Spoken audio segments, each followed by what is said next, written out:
शिक्षण संस्थान जोधपुर की ओर से आयोजित ऑनलाइन कक्षा में कक्षा 7वीं के सभी भैया बहनों का हार्दिक स्वागत, अभिनंदन। अभी हम हमारा पर्यावरण का पाठ 3 हमारी बदलती पृथ्वी इसके बारे में पढ़ रहे हैं। इससे पहले हमने भूकंप और ज्वालामुखी के बारे में पढ़ा था कि भूकंप कैसे आता है, उससे क्या नुकसान होता है, उसको कैसे मापा जाता है, ज्वालामुखी क्या होती है और उसके कारण से हमारी पृथ्वी में आकृतियाँ चेंज होती हैं। आज हम जो हेडिंग है वो है मुख्य स्थल आकृतियाँ। स्थल जमीन, जमीन पर जो जो हमको आकृतियाँ दिखती है वो कैसे बनती है, किन किन से प्रभावित होती है, इसको समझेंगे। इसमें 2 बिंदु आते हैं। एक होता है अपक्षय, एक होता है अपर्दन। ये अपक्षय और अपर्दन इसके कारण से पृथ्वी पर विभिन्न आकृतियाँ परिवर्तित होती रहती है। तो हमको क्या समझना है कि अपक्षय क्या होता है और अपर्दन क्या होता है। अपक्षय हम कहेंगे पृथ्वी की सतह पर शैलों के टूटने की क्रिया, ये अपक्षय कहलाती है। शैल में चट्टानें जब आपस में टकराती है, गति करती रहती है, तो वो टकराने से, जो टूटने से पृथ्वी की आकृति में बहुत बड़ा परिवर्तन होता है, उसको हम बोलते हैं अपक्षय। कई चट्टानें धंस जाती है, कई चट्टानें बाहर आ जाती है। तो इस प्रकार चट्टानों के टूटने से जो स्थल आकृति में परिवर्तन हुआ है उसको हम कहेंगे। दूसरा है अपर्दन। अपर्दन का सीधा शब्द है कटाव। तो कटता किसी से? जल, वायु और हिम, बर्फ, इनसे पृथ्वी की विभिन्न स्थल आकृतियों में परिवर्तन होता है। तो भूदृश्य, जमीन का जो ऊपरी दृश्य, भूदृश्य पर जल, वायु एवं हिम जैसे घटकों के द्वारा होने वाले क्षय को अपर्दन कहते हैं।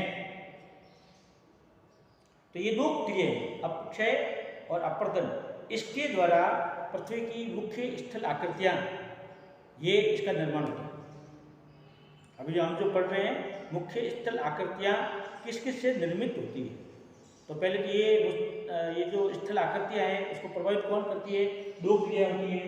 एक हो गया अपक्षय और एक हो गया अपर्दन। अपक्षय शैल टूटते हैं, चट्टानें टूटने से।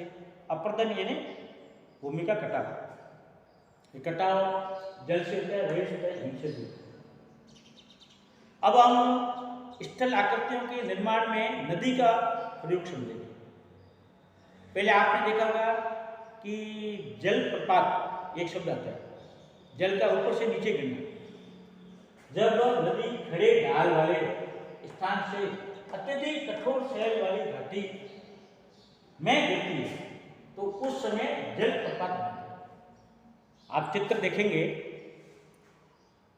तो इस चित्र में हम देख रहे हैं कि एक नदी का पानी ऊपर कठोर चट्टानें, नीचे भी कठोर चट्टानें, पानी ऊपर से गिर रहा है। तो ये जो दृश्य बनता है इसको बोलते हैं जलप्रपात। पानी ऊपर से नीचे की ओर गिरना कठोर चट्टान पर, और ये बहुत मनोरम दृश्य होता है। पानी धुएं की तरह दिखता है। और ऐसे विश्व में 3 बड़े जलप्रपात हैं।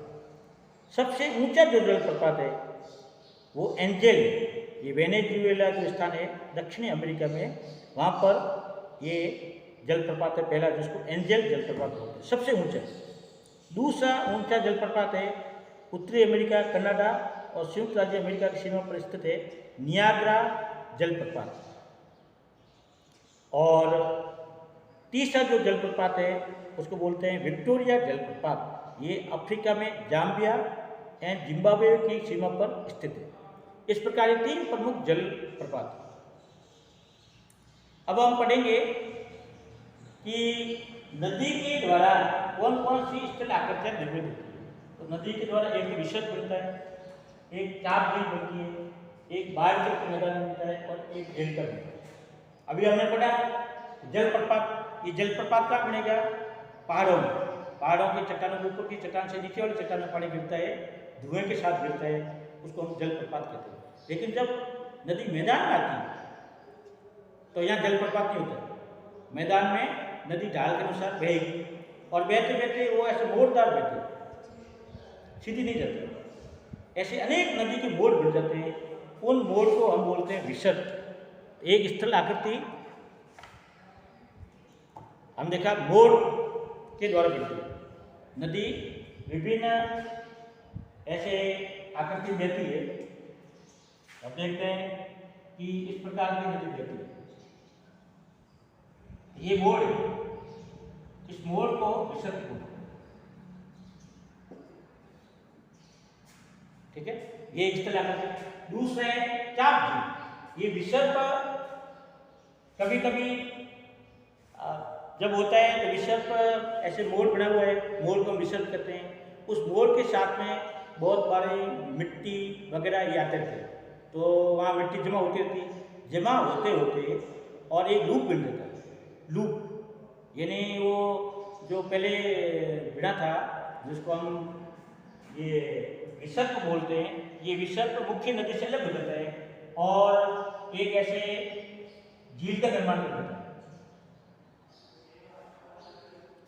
पानी वाइटा हो जाता है, मुख्य नदी से कट जाता है, क्योंकि बीच में जमा हो गई तलछट वगैरह जो पानी के साथ में आती है ना, रेत के कण वगैरह, वो उस मोड़ पर इकट्ठे होते रहते हैं। यहाँ होते होते मान लो ये मोड़ था, यहाँ पानी था, अब ये यहाँ आ गया, जमा हो गया, तो इधर ये पानी इकट्ठा हो गया और ये नदी यहाँ बैठ गई। तो ऐसे इसको बोलते हैं विसर्प के द्वारा और चाप झील का निर्माण। एक होता है बाढ़कृत मैदान। तो नदी के चित्र को देखने से हमें लगा तो तट का पानी बाहर आ जाता है, तो उससे जो बहुत बड़े बाढ़कृत उपजाऊ मैदान बनते हैं, जिसके अंदर बहुत सारे प्रति वर्ष नदी के साथ में छोटे छोटे कण ऐसे उपजाऊ मिट्टी है वो बाहर आती है, खेतों में आ जाती है और उससे मैदानी भाग बनता है। क्योंकि कहीं खड्डा वगैरह है तो नदी के साथ में जो पानी आता है तट से बाहर आ जाता है।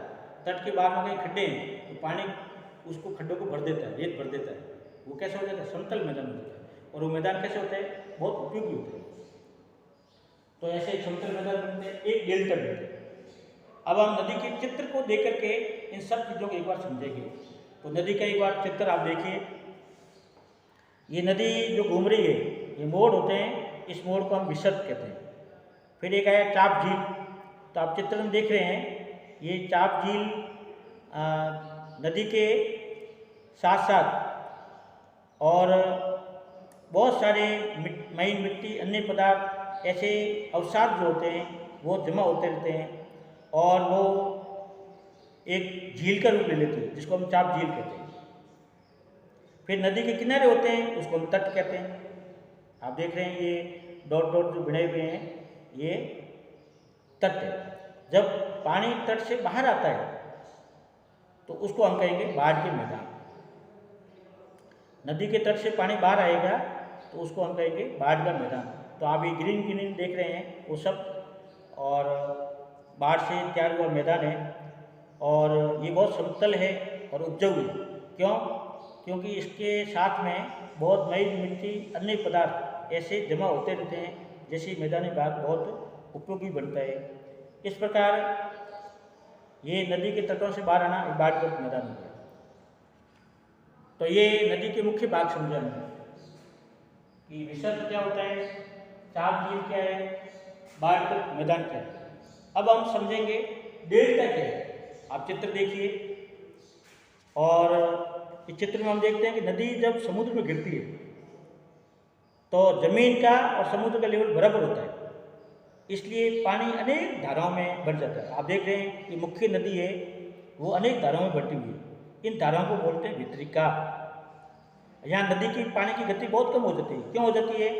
क्योंकि ये नदी और जमीन का लेवल समान है, तो वहाँ पानी की गति कम होगी। जब पानी की गति कम होगी तो इसके साथ जो भी मलबा आता है वो वहाँ जमा हो जाता है और वो बहुत दलदली भाग बन जाता है, तो उसको बोलते हैं डेल्टा।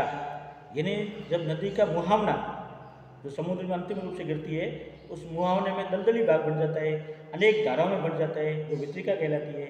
और उन वितरिकाओं के द्वारा जो मैदानी भाग बना है उसको बोलते हैं डेल्टा। डेल्टा बहुत उपजाऊ होते हैं। तो ये डेल्टा को समझा। अब दुनिया में एक बहुत बड़ा डेल्टा है जो हमारे गंगा नदी पर बना हुआ है, उसको हम बोलते हैं सुंदर वन का डेल्टा। क्यों? वहाँ सुंदरी वृक्ष पाए जाते हैं और बहुत बड़ा वहाँ ऐसा दलदली भाग है, क्योंकि गंगा नदी बहुत लंबी बहती है, उनके साथ बहुत सारा मलबा आता है, अवसाद आते हैं। वो नदी जब समुद्र में गिरती है तो उसमें वहाँ आसपास में जमा हो जाते हैं अनेक धर्म में, तो वो डेल्टा ही भाग है, उसको बोलते हैं सुंदरवन का डेल्टा। ऐसा हम देखा कि नदी के द्वारा ये इतनी स्थल आकृतियाँ बनती है। अब समुद्री तरंगों के द्वारा भी स्थल आकृतियों का निर्माण होता है। समुद्र में जो लहरें आती है, तरंग, जिसको हम तरंग बोलते हैं, उन तरंगों के द्वारा भी स्थल आकृतियाँ क्या क्या होती है इसको समझेंगे। तो मुख्य रूप से पहले सब समझना है, एक होती है समुद्री गुफा, एक होता है तटीय मेहराब, एक होता है स्टेप, एक होता है समुद्री ब्रिग और एक होता है समुद्री पुली। अब इनको समझना है तो हमको पहले चित्र देखना पड़ेगा।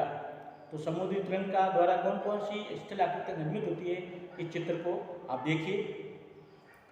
तो इस चित्र में हम देखते हैं कि एक समुद्री गुफा है, आप देखते हैं बाईं ओर एक तीर लगा हुआ है। इस समुद्री गुफा का मतलब पानी बार बार चट्टानों से टकराता है तो ये चट्टानें क्षय हो जाती है, इसमें छेद हो जाते हैं और टकराने से और एक बहुत बड़ी गुफा हो जाती है, इसको बोलते हैं समुद्री गुफा।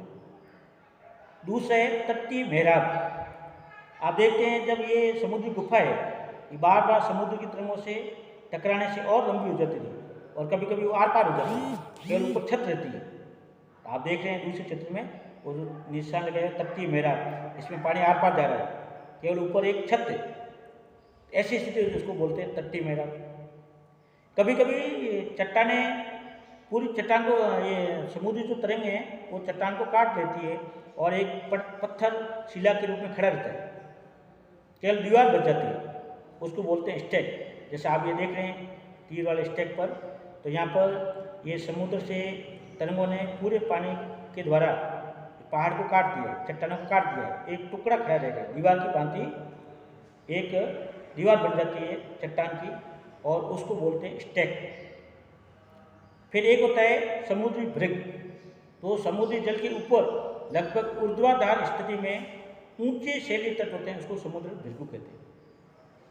और एक होता है समुद्र पुलिन, समुद्र के किनारे जब अवसाद जम जाता है तो उसे मैदानी भाग बनता है, उसको समुद्री पुलिन कहते हैं। तो इस प्रकार हमने देखा समुद्री तरंगों द्वारा निर्मित स्थल आकृतियाँ, समुद्री गुफा, तटीय मेहराब, स्टेप, समुद्री ब्रिग और समुद्री पुलिन।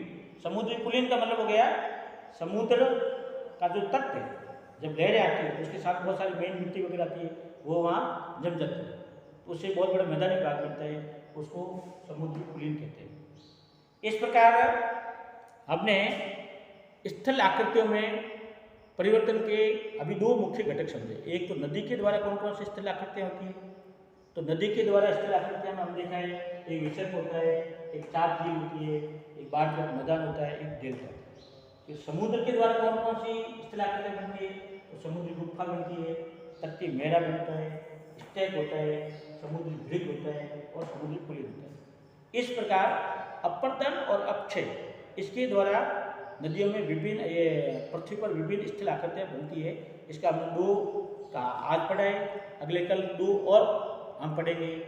अगले वीडियो में हम फिर मिलेंगे, तब तक आप सभी स्वस्थ रहिए, प्रसन्न रहिए, सुरक्षित रहिए। जय भारत।